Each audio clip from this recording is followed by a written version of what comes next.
कल अपन पढ़ रहे थे SN1 रिएक्शन, और SN1 रिएक्शन में आपने पढ़ा कल SN1 की मैकेनिज्म पढ़ी। आपने कहा कि सर ये 2 स्टेप मैकेनिज्म है।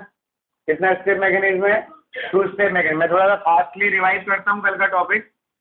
SN1 मैकेनिज्म में अपन ने कहा था सर ये 2 स्टेप मैकेनिज्म है।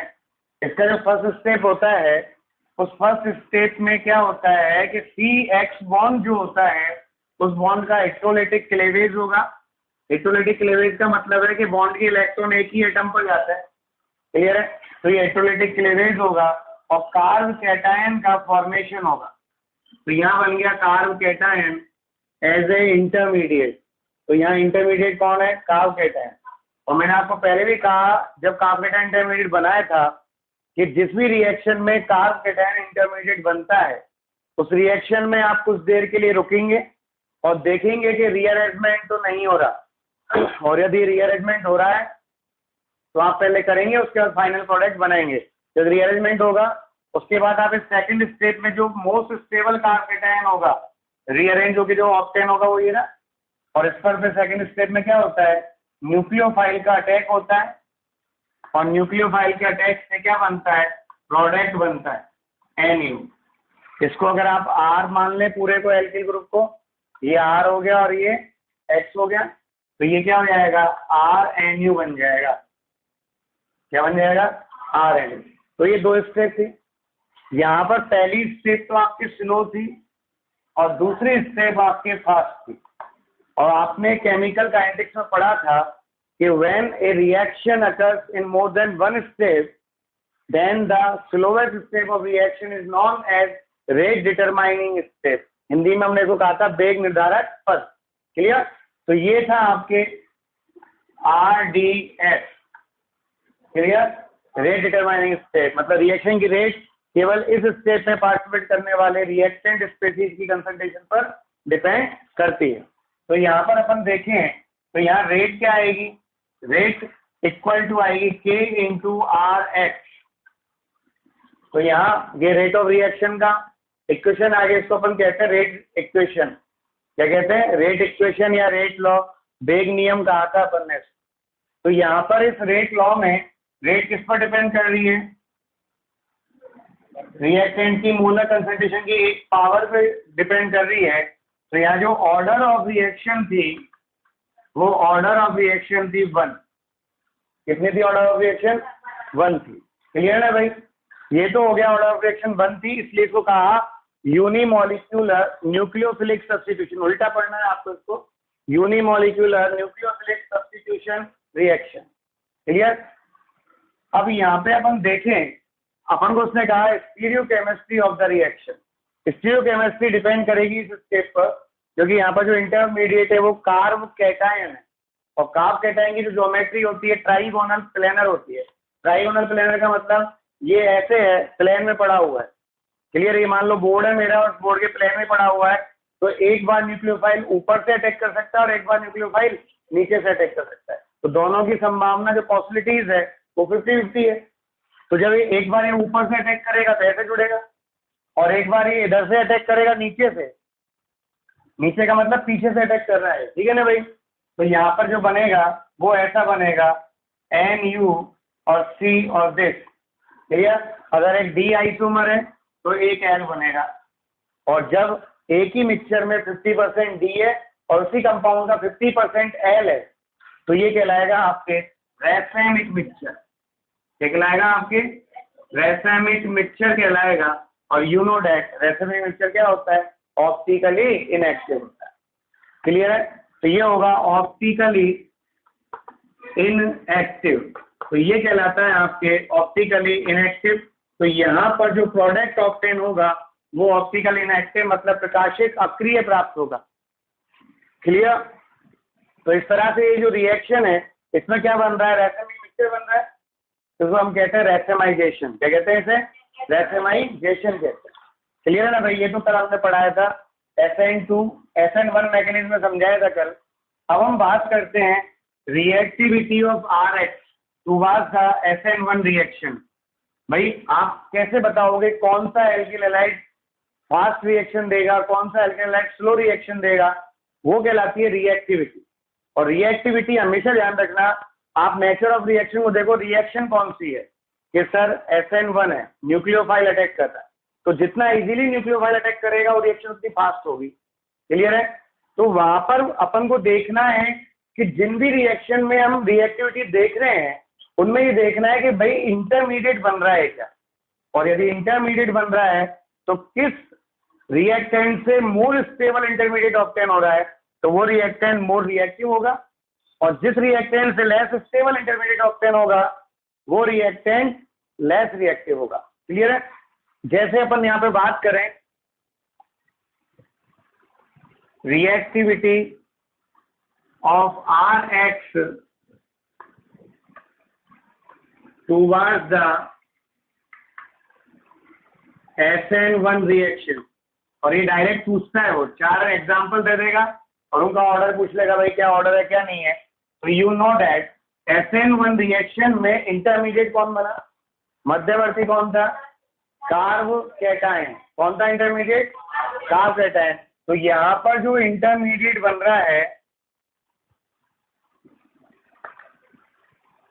वो बन रहा है आपके कार्ब कैटायन। और आप हमेशा ध्यान रखना जो इंटरमीडिएट की स्टेबिलिटी का ऑर्डर होता है वही उसके एल्किल हैलाइड का रिएक्टिविटी का ऑर्डर होगा। तो यहाँ पे अपन जानते हैं स्टेबिलिटी ऑफ कार्ब कैटायन, अपन बात कर रहे हैं सिंपल कार्ब कैटायन की अभी। तो वहां पर वो कौन ज्यादा स्टेबल होता है, 3 डिग्री, फिर 2 डिग्री, फिर 1 डिग्री। क्लियर है? और इनको यदि ऐसे नहीं लिखे अपन तो ये लिख दें, एल्किल में अपन ने इसको सबसे ज्यादा स्टेबल माना था CH3 प्लस CH3 CH3। अगर वो जो रेगुलरिटी का कंसेप्ट है, अगर आप रेगुलर वीडियो देखते हो, यहाँ के बाद भी पढ़ते हो, तो बहुत बेनिफिट है। ये आपको एक डबल अपॉर्चुनिटी मिल रही है कि आप एक बार यहाँ सुनने के बाद उसको एज ए वीडियो भी सुन रहे हैं, तो बहुत बेनिफिशियल होगा आपके लिए। क्लियर है? और देखो पढ़ना तो पढ़ेंगे, ये चीजें ऐसी तो एनी के इनसे पीछे छुड़ा सकते हैं। कब तक पीछे छुड़ा लोगे? फाइनल एग्जाम में 56 में से 29 का है ऑर्गेनिक, मात्र कितने का है? 29 का। तो स्टेबिलिटी का जो ऑर्डर है वो ये है 3 डिग्री, 2 डिग्री, 1 डिग्री और CH3 प्लस, ये स्टेबिलिटी का ऑर्डर है कार्ब कैटायन। तो जिससे जितना more stable carb cation obtain होता है उसका एल्किल हैलाइड उतना ही मोर रिएक्टिव होगा। तो रिएक्टिविटी का ऑर्डर क्या आएगा? Reactivity order of Rx। Clear? किसके रेस्पेक्ट में? SN1 के रेस्पेक्ट में। तो यहाँ पर सबसे ज्यादा रिएक्टिव होगा 3 डिग्री, है ना? आपको लेकिन ये रटना नहीं है, ये राजस्थान बोर्ड में तो हो गया, यहाँ तक रटना है, बस यही समझना है। ठीक है ना भाई? ये हो गया 3 डिग्री, फिर 2 डिग्री, फिर 1 डिग्री और फिर CH3X सुपर 1 डिग्री। तो ये हो गया 3 डिग्री, 2 डिग्री, 1 डिग्री और ये हो गया मैथिल हैलाइड सुपर 1 डिग्री। अब बेटा सबसे बड़ी चीज क्या है, ये तो इसको आपको क्या करना है, इससे तो ये ऑब्टेन हो रहा है इसलिए मोर रिएक्टिव है। अब आपको जब भी रिएक्टिविटी देखनी है SN1 के रेस्पेक्ट में, तो आप एक अच्छी आदत डालो कि जो एल्किल हैलाइड है आपका, जैसे ये Rx है, तो आप इन सब में से X हटा दो, जितने भी एल्किल हैलाइड सब में से X हटाओ, तुरंत उसकी जगह प्लस लगा दो, यही तो बनेगा ना कार्ब कैटायन। और जो कार्ब कैटायन बन रहे हैं उनकी स्टेबिलिटी का ऑर्डर निकाल लो। वो ऑर्डर आपको निकालना बहुत अच्छे ढंग से आता है, सिखाया है। स्टेबिलिटी आपको रेजोनेंस, हाइड्रोकंजुगेशन, इंडक्टिव इफेक्ट तीनों भी सिखाई है। तो जो लगता है वो ऑर्डर निकाल लो, और जिसका जितना ज्यादा मोर स्टेबल कार्ब कैटायन है उसका एल्किल हैलाइड उतना ज्यादा रिएक्टिव होगा। तो अगर आप ये कंसेप्ट करोगे तब तो बहुत इजीली रिएक्टिविटी का ऑर्डर करोगे, और रटोगे तो हो सकता है गलत भी करो। तो रटने का तो कोई कंसेप्ट है ही नहीं। आप क्या करें, एक्स को हटाएं, जैसे इसमें से एक्स हटाया ये बन गया, इसमें से एक्स हटाया ये बन गया, इसमें से एक्स हटाया ये बन गया, इसमें से एक्स हटाया ये बन गया। क्लियर? अब आप देख लो इन कार्ब कैटायन की स्टेबिलिटी का ऑर्डर क्या होगा। भैया 9 अल्फा हाइड्रोजन है, यहाँ पर 6 अल्फा हाइड्रोजन है, यहाँ पर 3 अल्फा हाइड्रोजन है और यहाँ पर 0 अल्फा हाइड्रोजन है। और जितने ज्यादा अल्फा हाइड्रोजन स्टेबिलिटी उतनी ज्यादा, तो ये सबसे ज्यादा स्टेबल है, उससे लेस स्टेबल ये है उससे लेस स्टेबल ये है और सबसे लेस स्टेबल ये है, तो सबसे मोर रिएक्टिव इसका वाला एल्किल हैलाइड होगा, तो सबसे मोर रिएक्टिव है ये। तो आप क्या कर रहे हैं, जो भी आ रहा है उसका एक्स हटाओ और कार्बोकेटाइन बना लो, फिर रिएक्टिव ऑर्डर देख लो स्टेबिलिटी का। क्लियर है? अरे क्लियर है? तो किस पर डिपेंड कर रहा है रिएक्टिविटी का ऑर्डर? स्टेबिलिटी ऑफ कार्बोकेटाइन पर। तो ये बहुत काम आने वाला है, हर जगह पे प्राण पिएगा कार्बोकेटाइन, लेकिन सीधा है। क्या है? सीधा है, इतना टेढ़ा नहीं है बेचारा। अब देखिएगा आप यहाँ पे, जैसे और एग्जांपल्स की बात करें अपन, तो यहाँ पे आपको एग्जांपल्स दे दे, जैसे ये एग्जांपल दिया आपको, ये एग्जांपल्स दिए आपको और ये एग्जांपल्स है। अब आपसे पूछे इन तीनों में से कौन ज्यादा रिएक्टिव है, तो सिंपल एल्किल हैलाइड है। तो इसकी डिग्री कौन सी है एल्किल हैलाइड की? जिससे डिग्री कैसे निकालते हैं, है ना? हाँ, देखो गुड़ और गोबर एक कैसे होता है। डिग्री जिस कार्बन से हैलोजन जुड़ रहा है उस कार्बन के कितने साइड कार्बन जुड़ रहे हैं? 3 साइड, तो 3 डिग्री है। इसके कितने साइड जुड़ रहे हैं? 2 साइड, तो 2 डिग्री है। इससे कितनी साइड जुड़ रहा है? 1 साइड, तो ये 1 डिग्री है। क्लियर?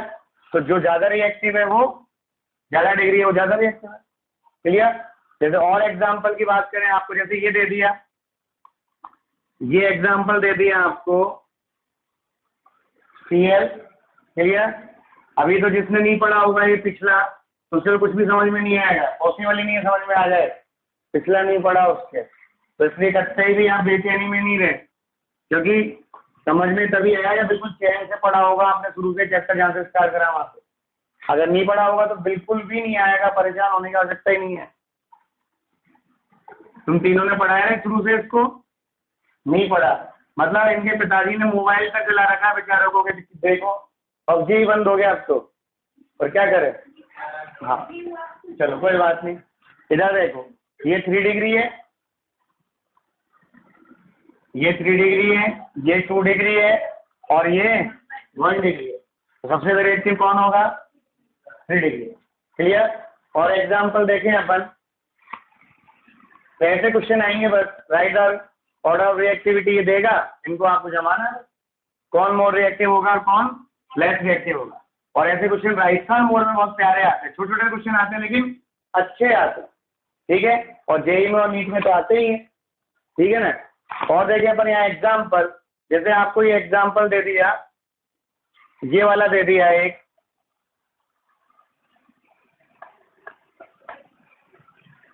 CH2Cl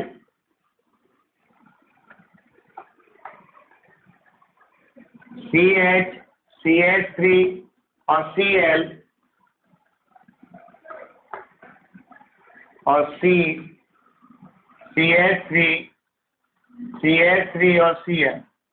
ओके, ये दे दिया। अब आप यहाँ पे डिग्री देखो किसकी ज्यादा है, इसकी ज्यादा है, और सब में रेजोनेंस तो सेम है ही है। तो आपको जब इसको करना था ना, तो मैं जब करता तो मैं इससे पहले कार्बोकेटाइन बनाता। कार्बोकेटाइन क्या बनता? CH2 plus. क्लियर? फिर यहाँ पे कौन सा बनता कार्बोकेटाइन? CH3 और प्लस, और यहाँ पे बनता CH3 और प्लस। क्लियर है? तो अब आप देखिए कौन सा कार्बोकेटाइन मोर स्टेबल होगा। क्लियर? ये वाला, क्योंकि यहाँ पर रेजोनेंस भी है और हाइपर कॉन्जुगेशन भी है। 6 अल्फा हाइड्रोजन है ना भाई। ऑर्गेनिक में आपको नंबर वाइज पढ़ना है, इसलिए मैंने बीच में आपको केमिकल काइनेटिक्स पढ़ाई थी ताकि वो इसमें काम आएगी अभी एनर्जेटिक्स में। तो यहाँ पर रेजोनेंस भी है और 6 अल्फा हाइड्रोजन है।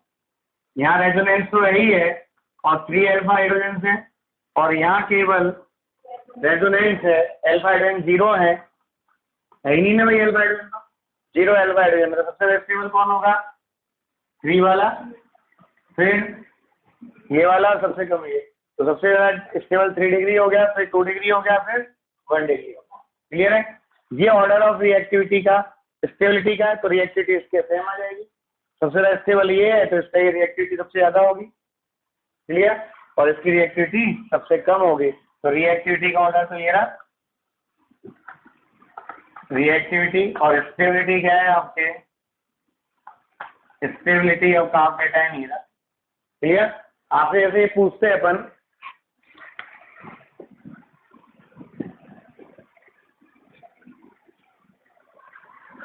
आपसे ये पूछते कि सर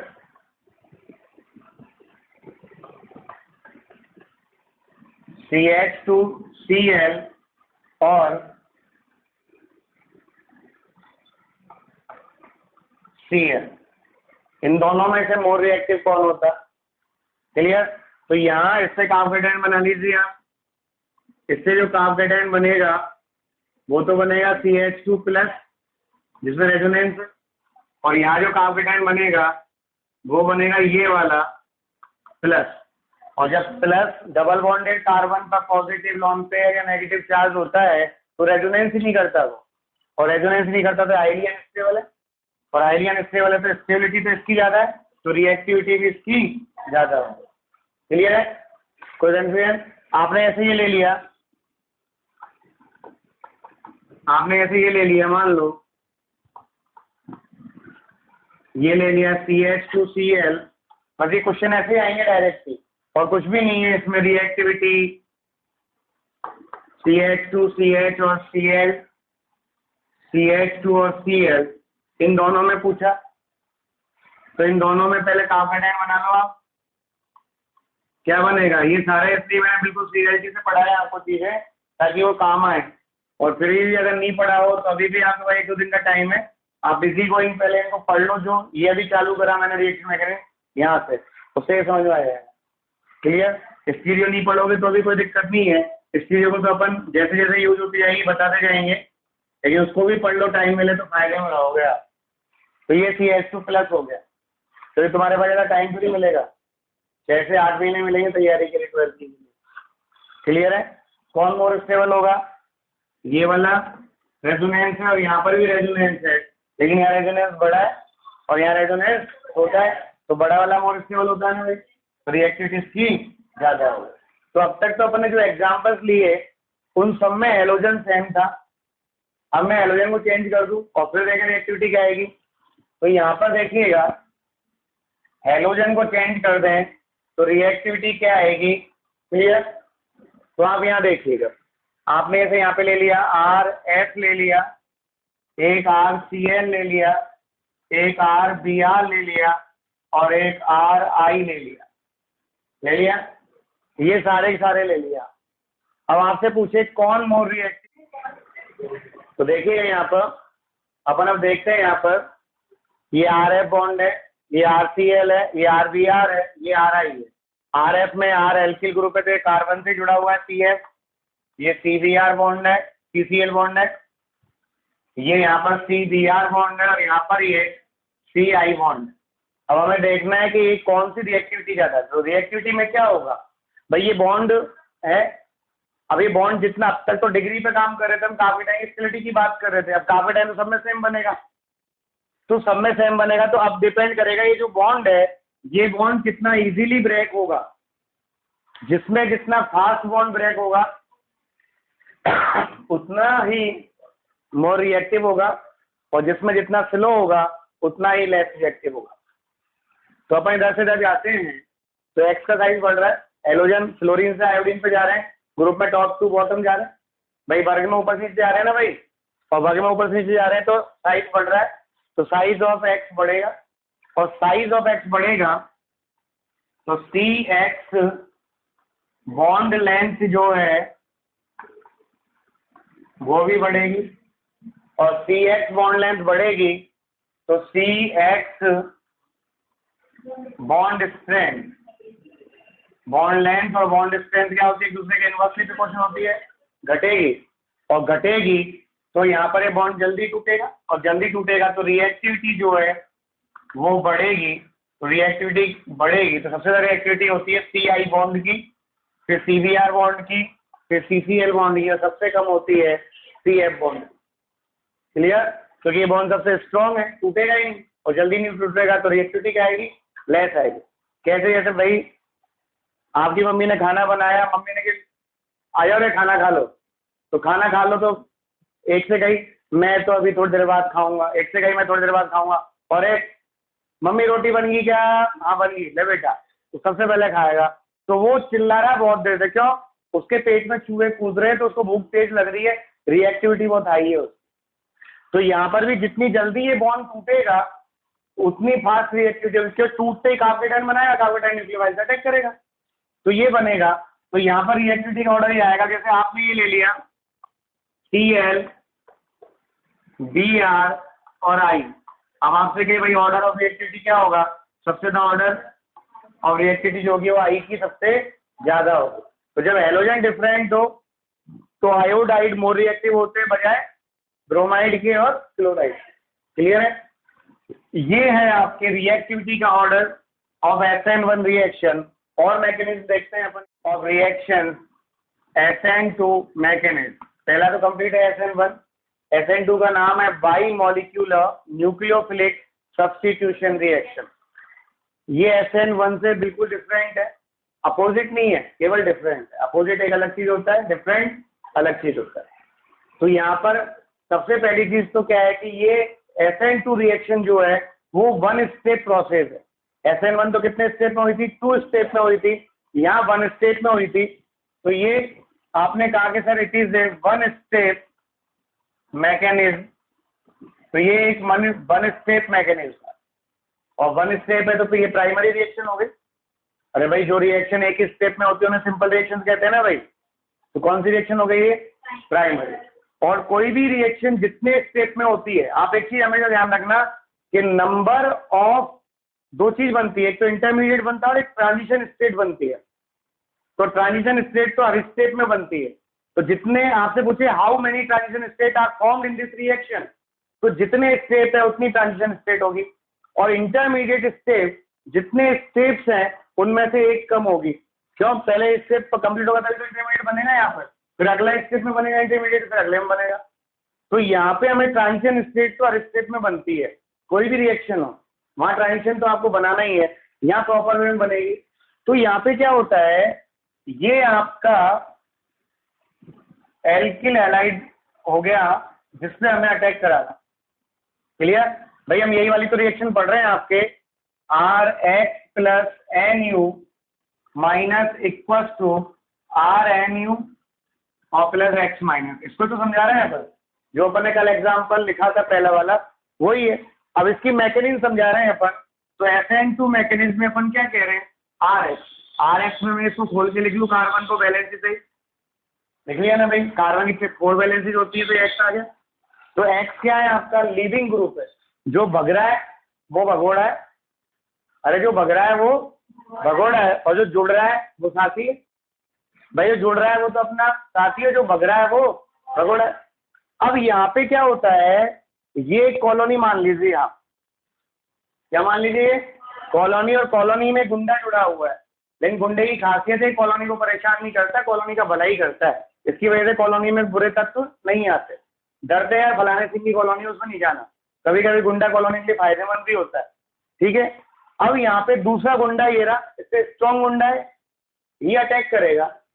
अब यहाँ पे अगर ये सामने से अटैक करता, क्योंकि 1 स्टेप में तो अटैक हो रहा है, डायरेक्ट जाना और मारना है, इसको काम खत्म। सामने से अटैक होता तो ये सामने बैठा हुआ है तो हथियार पे उसके पास भी, ये भी गोलाबारी करेगा, ये भी गोलाबारी करेगा, दोनों भी बन सकते हैं।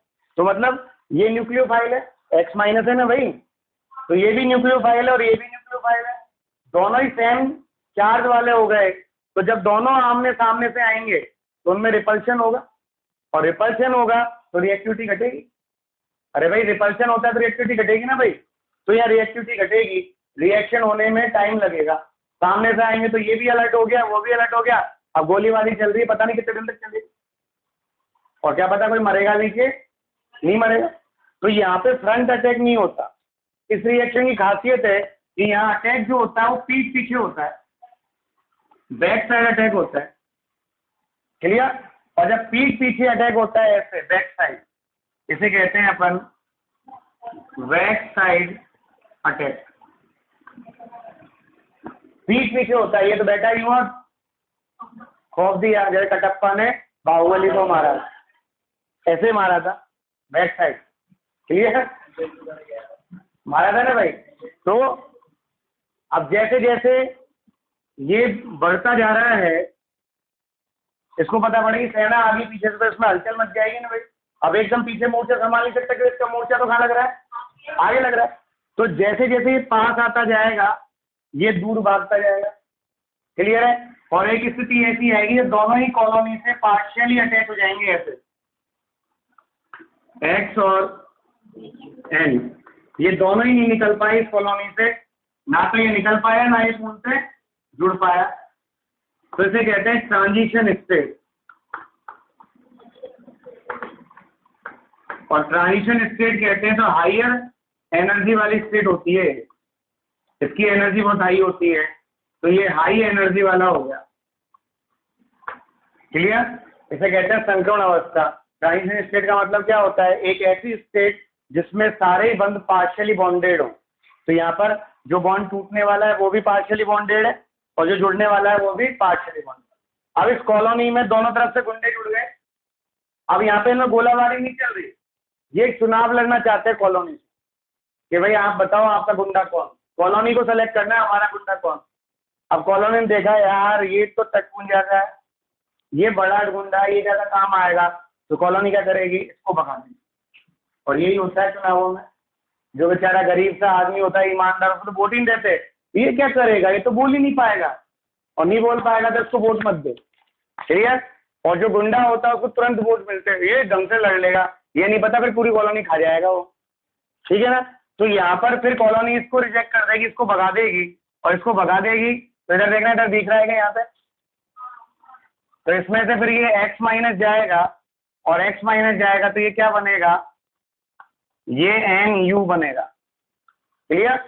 ये प्रोडक्ट बनेगा और ये x माइनस निकल गया, निकलने को अपन एरो पे तो माइनस दिखाएंगे, क्लियर है। ये बनेगा आपके प्रोडक्ट, ये सिंगल स्टेप है, ये ट्रांजिशन स्टेप तो मैंने आपको कहा जितनी स्टेप होंगी सब में बनेगी, क्लियर है। तो ये तो बनती ही है, और ये इतनी हाई एनर्जी वाली है कि हाईली अनस्टेबल होती है। क्या होती है, हाईली अनस्टेबल, बहुत कम स्थायी होती है, और जब ये हाईली अनस्टेबल है तो ये बहुत फास्टली कम प्रोडक्ट में टूट जाएगी, क्लियर है। और टूटेगी तो प्रोडक्ट का फॉर्मेशन करेगी, इसे कहते हैं SN2 मैकेनिज्म। अब अगर क्लियर है SN2 मैकेनिज्म, अब यहाँ पे अपन देखें कि इसकी रिएक्शन की रेट किस पे डिपेंड करती है। तो रेट ऑफ रिएक्शन जो है वो कैसे निकालेंगे, तो आप यहाँ देखिएगा ये जो रिएक्शन है कितने स्टेप में कंप्लीट हो रही है, ओनली वन स्टेप में। और जब वन स्टेप में तो यही प्राइमरी रिएक्शन है, इसी पे डिपेंड करेगा। तो वन स्टेप में कौन कौन रिएक्टेंट आ रहा है, एक तो RX आ रहा है, एक NU माइनस आ रहा है। तो यहाँ पे एक तो ये तो RX है, तो इस पे भी डिपेंड करेगा, अरे मैकेनिज्म पढ़ाई ना आपको, और ये NU माइनस है, इस पे भी डिपेंड करेगा। तो इसकी जो रेट है वो ऐसे आएगी, मतलब रेट लॉ जो है वो ये आएगा कि RX इंटू NU माइनस, कोई कंफ्यूजन। अब यहाँ पे देखें RX क्या है, एल्केलाइड है, इसकी मोलर कंसंट्रेशन हो गया भाई ब्रैकेट में लग रहा है, तो पावर कितनी है 1, ये न्यूक्लियोफाइल की मोलर कंसंट्रेशन है, पावर कितनी है 1, दोनों की पावर 1 1 है। तो ऑर्डर ऑफ रिएक्शन कितनी हो गई, ऑर्डर ऑफ रिएक्शन हो गई 1 + 1 = 2, क्लियर। तो order of reaction with respect to alkalide 1 है, विद रेस्पेक्ट टू न्यूक्लियोफाइल 1 है, and aggregate order of reaction जो टोटल ऑर्डर ऑफ रिएक्शन है वो कितनी है, 2 है। और जब ऑर्डर ऑफ रिएक्शन 2 है, so it is known as bimolecular nucleophilic substitution reaction, clear. अब कल हमने कहा था कि जो SN1 रिएक्शन था, उस SN1 की रिएक्शन की रेट में NU नहीं था, न्यूक्लियोफाइल पर डिपेंड नहीं कर रही थी, लेकिन यहाँ पर रेट ऑफ SN2 रिएक्शन जो है वो डायरेक्टली प्रोपोर्शनल है टू द न्यूक्लियोफिलिक कंसंट्रेशन। और जब ये डायरेक्टली प्रोपोर्शनल है टू द न्यूक्लियोफिलिक कंसंट्रेशन, इसका मतलब अगर मैं न्यूक्लियोफाइल कंसंट्रेशन को इंक्रीज करूंगा तो इसकी रेट भी इंक्रीज होगी, डिक्रीज करूंगा तो रेट भी डिक्रीज होगी, और न्यूक्लियोफाइल की स्ट्रेंथ को भी इंक्रीज करूंगा तो भी इसकी रेट इंक्रीज होगी, क्लियर। तो ये तो न्यूक्लियोफाइल की कंसंट्रेशन से अफेक्ट होता है, SN1 न्यूक्लियोफाइल की कंसंट्रेशन से अफेक्ट नहीं होता। अब अपन बात करें यहाँ पे स्टीरियोकेमिस्ट्री ऑफ SN2 मैकेनिज्म, पहले बोलो ये आया कि नहीं आया, क्लियर। अब स्टीरियो तो आपको डायरेक्ट दिख रही होगी, इसमें क्या कर रहा है न्यूक्लियोफाइल, बैक साइड अटैक कर रहा है। क्या कर रहा है न्यूक्लियोफाइल, बैक साइड अटैक कर रहा है, और बैक साइड अटैक कर रहा है तो फाइनल प्रोडक्ट में जो न्यूक्लियोफाइल जुड़ रहा है वो एक्स के जस्ट अपोजिट जुड़ रहा है ना भाई। तो जो कॉन्फ़िगरेशन आएगा प्रोडक्ट का वो रिएक्टेंट के जस्ट अपोजिट आएगा। और जब कॉन्फ़िगरेशन ही उल्टा हो गया, डी का एल हो गया, एल का डी हो गया, मतलब आर का एस हो गया और एस का आर हो गया, तो उसे कहते हैं इन्वर्जन ऑफ कॉन्फ़िगरेशन। क्या बोलते हैं, इन्वर्जन ऑफ कॉन्फ़िगरेशन। तो इसमें क्या होता है, इन्वर्जन ऑफ कॉन्फ़िगरेशन होता है, मतलब डी है तो एल फॉर्म ऑक्टेन होगा, एल है तो डी फॉर्म ऑक्टेन होगा, आर है तो एस ऑक्टेन होगा। तो अपन यहाँ देखते हैं अभी स्टीरियो केमिस्ट्री। देखो इनको समझने के लिए आपको पुराने सारे टॉपिक पढ़ने हैं प्रॉपर वे में। अब ये वो चीजें नहीं है कि हर टॉपिक में नई नई कंसेप्ट आएगा और हो जाएगा। अब ये कंसेप्ट नहीं है, अब ये पूरी एक चेन है रिएक्शंस की, और वो चेन जब भी पूरी होगी जब ये शुरू से पढ़ने में आएंगे। तो आप जितने भी वीडियो आपने चैप्टर के पढ़े रिएक्शन मैकेनिज्म के, उनको दोबारा से पढ़ें और एक बार देखें क्या क्या पढ़ाया अपन, काम आएंगे बहुत सारे। तो अपन यहाँ बात करें stereo chemistry of SN2 reaction. तो बेटा जी stereo chemistry of SN2 reaction ये अपन बात करें तो मैं यहाँ पे ले ही लेता हूँ रिएक्टेंट। जैसे आपने ये ले लिया CH3 और C2H5 और यहाँ पर ले लिया Cl और ये ले लिया H, क्लियर। और यहाँ पर अपन ने इसको कराना है SN2 मैकेनिज्म, OH माइनस से कराना है, अटैक कराना है किससे, SN2 मैकेनिज्म, क्लियर। या OH की जगह पे यहाँ पे ले लें आप Cn माइनस, क्लियर ना भाई, ये लेना है। अब अपन को यहाँ लिख दिया उसने SN2 मैकेनिज्म, क्या इसमें होती है या नहीं होती है, अपन को तो SN2 का प्रोडक्ट बनाना है, क्लियर है। SN2 का प्रोडक्ट बनाना है तो आप जानते हैं कि मैकेनिज्म क्या है, ये CH3 है, ये C2H5 है। अब आपके माइंड में है ना ये कॉन्फ़िगरेशन होना चाहिए, इसका मतलब क्या होता है बस, और फिर कोई दिक्कत ही नहीं है। You know that this nucleophile attack from back side, back side से अटैक करेगा, और बैक साइड से अटैक करेगा तो ये Cn माइनस इसके बैक साइड से, तो इसकी बैक साइड जानते हैं आप कौन है, ये बेस पर है तो इसकी बैक साइड एस है, तो ये बैक साइड से अटैक कर रहा है ऐसे।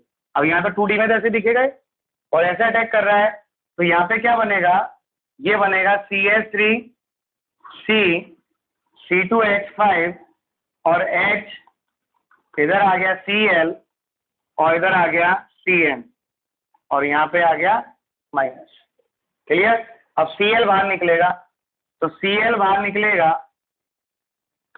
तो Cl कहाँ जुड़ रहा है बेस पर, तो ये Cn कहाँ जुड़ेगा डैश पर, अरे डैश ही तो है इसका बैक साइड, बेस मतलब टूवर्ड्स द बीवर, डैश मतलब अवे फ्रॉम द बीवर, तो इसका बैक कौन है, डैश है। तो आपको Cn को अपने आप डैश पर जोड़ देना है, CH3C C2H5 और यहाँ पर तो ये आ जाएगा कौन H और यहाँ पर आ जाएगा Cn, क्लियर। तो ये बनेगा आपके स्टीरियो केमिस्ट्री। तो यहाँ पे प्रोडक्ट क्या बना मुझे डायरेक्ट देखना है, डायरेक्ट देखना, तो मैंने कहा कि भाई बैक साइड से अटैक करता है, सो कॉन्फ़िगरेशन क्या हो जाता है, अपोजिट हो जाता है, चेंज हो जाता है। और कॉन्फ़िगरेशन अपोजिट करना है तो क्या करना है, जिधर ये जुड़ रहा है लिविंग ग्रुप उसके अपोजिट में जोड़ना है, क्लियर। और अपोजिट में जोड़ना है तो क्या बनेगा CH3C C2H5 और यहाँ पर इस पे तो H आ जाएगा, यहाँ बेस पे जुड़ा था वो डैश पे जुड़ेगा, तो Cn किस पे जुड़ गया डैश, क्लियर। अब देखो अभी ये क्या था 1 2 3 और 4 डैश पर था, तो 1 से 2 2 से 3 4 डैश पर यही है, तो ये R हो गया, R का मतलब ये डी फॉर्म है, और ये यहाँ पर 1 2 3 और 4 बेस पर है, तो जो आएगा उसका उल्टा करेंगे, क्या हो गया S मतलब ये L फॉर्म हो गया, तो D का L हो गया, D का L हो गया, तो कॉन्फ़िगरेशन उल्टा हो गया ना भाई, और कॉन्फ़िगरेशन उल्टा हो गया तो इसे कहते हैं अपन इन्वर्जन ऑफ कॉन्फ़िगरेशन। क्या बोलते हैं, तो आप क्या कहेंगे SN2 रिएक्शन में inversion of configuration is often या occurs। क्या होता है भाई? इनवर्स। अब इसमें दो ही लाइन याद रखनी है। देखो ये आपके समझ में आए बहुत अच्छी बात है, वैसे समझ में तो कुछ था ही नहीं, इसमें नहीं आए तो और भी अच्छी बात है। आपको तो लिखना आना चाहिए। क्या करना है आपको? इतना पता होना चाहिए क्या हो रहा है, इन्वर्जन हो रहा है। ये लाइन पढ़नी है आपको, तो ये की पॉइंट है आपका। क्या है ये? की पॉइंट है। ये बता रहा है आपको कि भाई इन्वर्जन करना है, मतलब आर का एस बनाना है, डी का एल बनाना है। क्लियर है? एल का डी बनाना और एस का आर बनाना। बस ये हो गया इन्वर्जन ऑफ कॉन्फिगरेशन। और वहां पे था रेसमाइजेशन, तो कोई भी हो रेसमिक मिक्सचर बनाना है। रेसमिक का मतलब एक बार तो उसको इस पे जोड़ना है और एक बार उसको इस पे जोड़ना है। क्लियर है ना? बस हटेगा लेकिन कौन? Cl हटेगा, केवल H की पोजीशन चेंज होगी। किस पोजीशन चेंज होगी? H की। और जैसे और एग्जांपल देखें अपन, तो अपन को ये तो पता पड़ गया कि SN2 मैकेनिज्म में क्या होता है? इन्वर्जन ऑफ कॉन्फिगरेशन होता है। क्या होता है? इन्वर्जन। अब मान लो ये ऐसी फॉर्म में आता है, फिशर प्रोजेक्शन में आता, और फिशर प्रोजेक्शन में आता तो ये ऐसे आता CS3 C2H5 Cl और H, और यहां पर दे दिया उसने Cn- और पाथ क्या है? SN2 मैकेनिज्म पाथ है इसका। कौन सा पाथ है? SN2 मैकेनिज्म पाथ है। अब ये कहेगा व्हाट इज द प्रोडक्ट, ये दे दिया। क्लियर है? प्रोडक्ट क्या बनेगा? क्वेश्चन ऐसे ही आएगा, बस वहां पे पेपर में ये लिख रहा है, यहाँ पे वो एक्स लिख देगा, आइडेंटिफाई द एक्स, नीचे 4 स्ट्रक्चर देगा, छाटो। ऑब्जेक्टिव में तो, और सब्जेक्टिव में क्या करेगा? कंप्लीट द रिएक्शन, है तो कंप्लीट करो। क्लियर है ना भाई? कंप्लीट करनी है वही रिएक्शन। तो आप जानते हैं कि SN2 रिएक्शन है, और मैंने जब इसको, क्योंकि जनरल वे में कभी भी वो इस तरह से रिप्रेजेंट नहीं करेगा अगर उसको स्टीरियो नीचे आनी, तो अगर वो स्टीरियो नीचे आता तो वो ऐसे लिखता CS3 CS Cl C2H5। वो इसका कॉन्फ़िगरेशन नहीं लिखता कायल कार्बन का। क्या कहा मैंने? कायल कार्बन का कॉन्फ़िगरेशन नहीं लिखता कि DA के एल है 1 2 3, क्या आ गया ये? L isomer. एल का मतलब एस आइसोमर। क्लियर है ना भाई? अब इस पे अटैक करना है, तो ये क्या करेगा? इसके अपोजिट से अटैक करेगा। इसका अपोजिट कौन है? H। तो Cn कहाँ जुड़ेगा? H की जगह पे। H कहाँ जाएगा?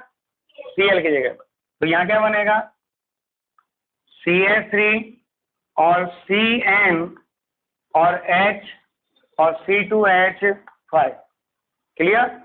तो ये L फॉर्म है, तो कौन सा फॉर्म है? D फॉर्म है। तो इसे प्रोसेस को अपन कहते हैं, SN2 मैकेनिज्म से हुआ, इस प्रोसेस को कहते हैं इन्वर्जन ऑफ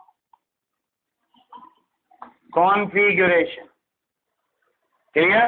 कॉन्फिगरेशन का इन्वर्जन होता है। तो आप क्या सीखे SN2 रिएक्शन में?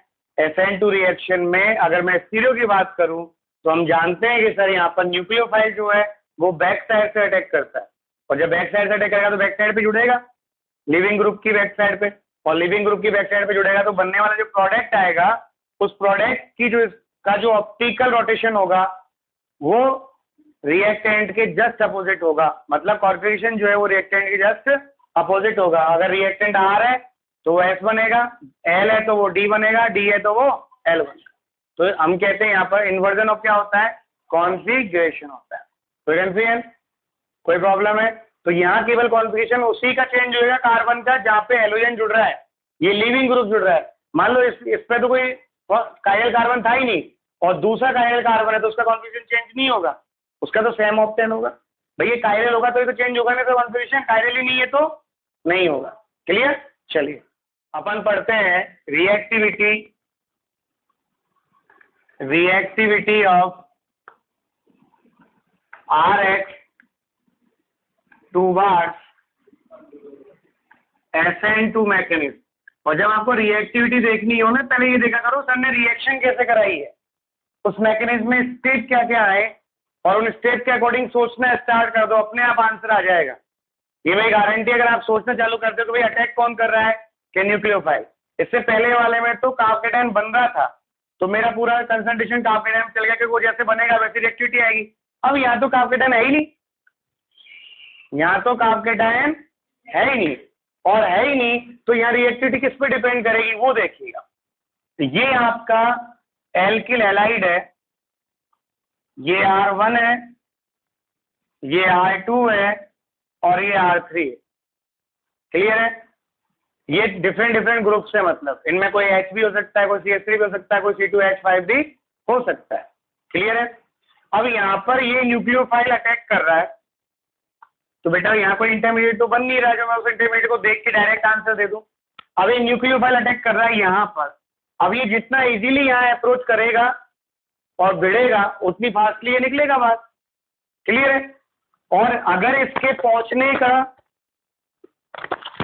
अगर इसके यहाँ से यहाँ तक पहुंचने में टाइम लगेगा तो रिएक्टिविटी घटेगी। अब मान लो ये गली का गुंडा था और ये गली का एक बड़े बड़े समूह है जो इस गुंडे के समर्थन में, इस गली में बड़े बड़े समूह जुड़े हुए हैं, है ना। अब आप देखना, जैसे ये CH3 जुड़ा हुआ है, ये CH3 है तो ये CH बड़ा आकार हो गया, साइज हो गया, है ना। यहाँ पर भी ये CH3 है, ये बड़ा साइज का हो गया, और यहाँ पर ये CH3 है और ये भी बड़े साइज का हो गया। अब ये तीनों बड़े साइज के ग्रुप हो गए, इस गली में प्रेजेंट है तीनों बड़े साइज के। गुंडा तो वही है लेकिन ये बड़े बड़े सेठ और है और उनका पाला हुआ ही गुंडा है। अब आने वाला गुंडा इस पे अटैक करना चाहता है। अब गुंडा को यहाँ अटैक करने के लिए जगह ही नहीं है ना, गली में फूट ही नहीं है, सारी गली इस गुंडे को चाहती है। और जैसे दूसरा गुंडा आया पूरी गली विरोध में खड़ी हो गई, ले ले लट, आ बेटा घासू आगा। और जब ये पहुंचेगा ही नहीं, ये पहुंचेगा ही नहीं तो रिएक्टिविटी क्या होगी? बहुत कम होगी। भाई रिएक्शन तो तब होगी जब ये पहुंच के यहाँ अटैक करेगा। अरे अटैक करेगा तो ही तो जुड़ेगा, और अटैक ही नहीं कर रहा तो जुड़ेगा कहां से? तो यहाँ पे जिस कार्बन से हेलोजन जुड़ रहा है उस कार्बन से जुड़े हुए ग्रुप्स का साइज जैसे जैसे बढ़ता जाएगा, इस न्यूक्लियोफाइल के यहाँ तक पहुंचने में दिक्कतें आती जाएंगी। और साइज के कारण दिक्कत आ रही है तो इसे कहते हैं स्टेरिक हिंड्रेंस। क्या बोलते हैं? क्या बोलते हैं इसे? Steric hindrance. हिंदी में बोलते हैं त्रिविम बाधा। आकार के कारण बाधा आई है, आकार के कारण क्या आई है? बाधा आई है। तो ये स्टेरिक हिंड्रेंस है, यहां तक पहुंचने नहीं दे रहा। तो जैसे जैसे इस कार्बन से जुड़े ग्रुप का साइज बढ़ता जाएगा, इस न्यूक्लियोफाइल के अटैक के पाथ में स्टेरिक हिंड्रेंस इंक्रीज होती जाएगी ना भाई। तो यहाँ ये मुश्किल से पहुंचेगा, और जितना मुश्किल से पहुंचेगा रिएक्टिविटी घटेगी, डिक्रीज होगी। तो इसका मतलब क्या है? इनका साइज बढ़ने पर रिएक्टिविटी घट रही है और साइज घटने पर रिएक्टिविटी बढ़ रही है। क्लियर है? तो इन ग्रुप्स का साइज जितना छोटा होगा ये उतनी फास्टली अटैक करेगा, तो ये हिंड्रेंस ही नहीं होगी वहां पर। और इन ग्रुप का साइज जितना बड़ा होगा ये उतना स्लोली पहुंचेगा, अटैक ही नहीं कर पाएगा, और नहीं कर पाएगा तो रिएक्टिविटी क्या होगी? कम होगी। तो यहाँ पर रिएक्टिविटी किस पर डिपेंड कर रही है? Size of the alkyl group which attach to the carbon atom which join with halogen. Clear? Halogen से जुड़े कार्बन से जुड़े एल्किल ग्रुप के साइज पर डिपेंड कर रही है। वो साइज जितना बड़ा होगा इसके पहुंचने की रेट उतनी ही कम होगी, और पहुंचने की रेट कम होगी मतलब रिएक्टिविटी कम होगी। क्लियर है? तो वो स्टेरिक हिंड्रेंस कहलाती है। जब कोई चीज साइज के कारण रुक रही है वो स्टेरिक हिंड्रेंस है। क्या है वो? स्टेरिक हिंड्रेंस है, वो उसके साइज का ऑरा है। क्या है उसके साइज का ऑरा है? जैसे मान लो कोई व्यक्ति है, अपने गंगापुर का कोई गुंडा है फलाना सिंह, उस पर अपन को अटैक करना हो, लड़ना हो, लड़ने की इच्छा हो, अपन पड़ यार फलाना आदमी तो बहुत बड़ा गुंडा है, कौन बड़े रहते हैं आज छोड़ ऐसे ही करान, तो अपन ने लड़ने का मन खत्म हो गया ना। और भाई ये होंडो कोई गरीब बेचारा बढ़िया दुकानदार इतने यार है नहीं है, तो वहां रिएक्टिविटी की रेट बढ़ गई क्योंकि वो बड़ा आदमी नहीं है, और बड़ा आदमी नहीं है तो जो अटैक कर रहा है उसको डर ही नहीं है, और जो डर नहीं है वो डायरेक्ट जाके उसकी गरबान पकड़ने का तैयार है। और जब बड़ा आदमी होगा पकड़ के देगा गरबान हाथ उड़ा देगा, तो पहुंच ही नहीं पाए वहां तक। आज कोई व्यक्ति किसी जितना बड़ा आदमी हो गया, मान लो ये आपका विधायक है और ये आपके मुख्यमंत्री साहब हैं, अब दोनों में से कहाँ आप इजीली पहुंच सकते हो? विधायक साहब के पास। क्यों पहुंच सकते हो? क्योंकि विधायक आपका है तो वो आपको जानता है, और उसके चारों तरफ जो लोग हैं वो आपके जानकार हैं, आपका विरोध करने वाले नहीं है, तो वहां आप इजीली पहुंच सकते हो। तो यहाँ आपकी रिएक्टिविटी आई है।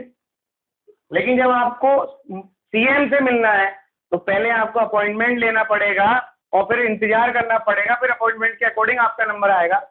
और पीएम से मिलना है तो वो और भी बड़ी बात हो जाएगी, और प्रेसिडेंट से मिलना है तो और भी ज़्यादा टाइम हो सकता है, 1 साल का टाइम लग जाए आपको मिलने में। तो वो कहलाती है स्टेरिक हिंड्रेंस। वो सिस्टम की जटिलता है कि भाई आपको पूरी सिक्योरिटी के फंक्शंस क्या करने पड़ेंगे, पार करने पड़ेंगे, तब वहां पहुंचोगे। यहाँ सिक्योरिटी नहीं है कि हमारा आदमी है, ये हमारा आदमी है, यहाँ पे ज्यादा बाधा नहीं है। जब भी मिलना हो हमने फोन करा, इनके पीए सामने उठाया, साहब है क्या, हाँ है, आ जाओ साहब, बंगले पे ही हैं, फटाक से पहुंच गए, साहब दो मिल लिए। यहाँ आप पहले मिलो, बाहर सिक्योरिटी से बात करो, 10 फॉर्म भरो, फिर अंदर पहुंचोगे। तो कहने का मतलब क्या है, यहाँ स्टेरिक हिंड्रेंस ज्यादा है और यहाँ स्टेरिक हिंड्रेंस कम है। तो यहाँ रिएक्टिविटी फास्ट है और यहाँ रिएक्टिविटी कम है। और विधायक की जगह पर अपने गली का पार्षद होने दो, बाजू है भाई साहब, नाली साफ नहीं कराई तुम, नहीं है, तुम्हारी एक्टिविटी बहुत हाई है, हमारी एक्टिविटी बहुत हाई है। तो इसे कहते हैं स्टेरिक हिंड्रेंस। ऑरा होता है, वो ऑरा जितना बड़ा होगा, इसका साइज जितना बड़ा होगा, उस स्टेरिक हिंड्रेंस की वैल्यू उतनी हाई होगी, और स्टेरिक हिंड्रेंस जितनी ज्यादा होगी, इसके पहुंचने में उतनी देर लगेगी, और जितनी देर लगेगी रिएक्टिविटी उतनी कम। क्लियर? तो ऑर्डर ऑफ रिएक्टिविटी क्या होगा? गला सूख गया। ऑर्डर ऑफ रिएक्टिविटी क्या होगा? सबसे ज्यादा रिएक्टिव होगा CH3 और X, क्योंकि इसमें तो H ही जुड़ रहे हैं, H का साइज होता ही नहीं है। उससे ज्यादा, उससे कम रिएक्टिव होगा CH3, CH2X, फिर होगा CH3, CH, CH3 और X, और फिर होगा CH3C, CH3, CH3 और CH2 और X। ये नियोपेंटिल हैलाइड का ध्यान रखना है। तो ये 1 डिग्री, लेकिन इससे इतना बड़ा ग्रुप जुड़ रहा है तो इसकी इसमें स्टेरिक हिंड्रेंस बहुत ज्यादा है, तो रिएक्टिविटी कम है। और सबसे कम जो रिएक्टिविटी आएगी वो 3 डिग्री की आती है, और 3 डिग्री की रिएक्टिविटी इतनी कम होती है कि बेटा वो देता ही नहीं है SN2। तो ये दो तो SN2 देंगे ही नहीं, ये जो लास्ट के वाले दो हैं ये तो SN2 देंगे ही नहीं। SN2 ये पहले वाले 3 देते हैं, उनमें भी सबसे फास्ट ये पहले 2 देते हैं। तो रिएक्टिविटी का ऑर्डर क्या है? 1 डिग्री, 2 डिग्री और 3 डिग्री। और 3 डिग्री पे तो आप यूं लगा सकते हो, वेरी वेरी लेस। 3 डिग्री आते ही SN2 को भूल जाओ, होगी ही नहीं। क्या बोला मैंने? होगी ही नहीं। क्लियर? ये है रिएक्टिविटी। तो जैसे जैसे डिग्री बढ़ती जाएगी रिएक्टिविटी घटती जाएगी। क्यों घटती जाएगी वो समझ में आ गया ना आपके? डिग्री बढ़ रही है मतलब ग्रुप का साइज बढ़ रहा है ना भाई, और साइज बढ़ रहा है तो यहाँ तक पहुंचने में डिफिकल्टीज आ रही हैं, और डिफिकल्टीज आ रही हैं तो रिएक्टिविटी डाउन हो गया। क्लियर? अब आप देखें, डिग्री हो गई तो डिग्री उसकी उल्टी है SN1 की। SN1 में 3 to 1 था, यहाँ पे 1 to 3 है। तो जो SN1 का ऑर्डर आएगा उसका उल्टा ऑर्डर SN2 में आएगा। डिग्री वालों में क्या आएगा? जो SN1 का ऑर्डर आएगा उसका उल्टा SN2 में आएगा। इतना सा कॉन्सेप्ट करना है। आप देखो यहाँ पे, आप देखिएगा यहाँ पे कैसे आएगा, है ना? आपने ऐसे ही ले लिया CH3Cl, CH3CH2Cl, CH3CH, CH3Cl और CH3C, CH3CH3 और Cl। तो सबसे ज्यादा रिएक्टिव कौन होगा? ये वाला। और सबसे लेस रिएक्टिव कौन होगा? ये वाला। क्लियर? ये सबसे लेस रिएक्टिव होगा। क्लियर है? फिर आपने ऐसे यहाँ पे ले लिया CH3, CH2, CH2, CH2 और Cl। फिर आपने यहाँ ले लिया CH3, CH, CH3 और CH2Cl। और फिर आपने यहाँ ले लिया CH3, CH2, CH, CH3 और Cl। और फिर आपने ले लिया CH3C, CH3, CH3 और Cl। ओके? तो सबसे ज्यादा रिएक्टिव इसकी तो डिग्री 1 है, इसकी 1 डिग्री। तो यहाँ 1 डिग्री पे तो बिल्कुल स्ट्रेट वाला है। यहाँ ब्रांच चेन है, ब्रांच है तो ये स्टेरिक हिंड्रेंस ज्यादा है यहाँ पर, तो इसकी रिएक्टिविटी ज्यादा होगी। क्लियर? अब यहाँ पे 1 डिग्री और एक 2 डिग्री है। 2 डिग्री में तो इससे जो हेलोजन जुड़ रहा है उस कार्बन से 2 ग्रुप जुड़ रहे हैं ना भाई, तो दोनों की साइज बढ़ रही है तो इसकी रिएक्टिविटी और बढ़ेगी, घटेगी। और यहाँ पर सबसे लेस रिएक्टिव होगा। क्लियर है? ये ऑर्डर आएगा रिएक्टिविटी का। क्लियर है? और एग्जाम्पल एज इट इज है SN1 की जैसे, SN1 का उल्टा लिखना है, बस क्या लिखना है? SN1 का उल्टा लिखना है। जैसे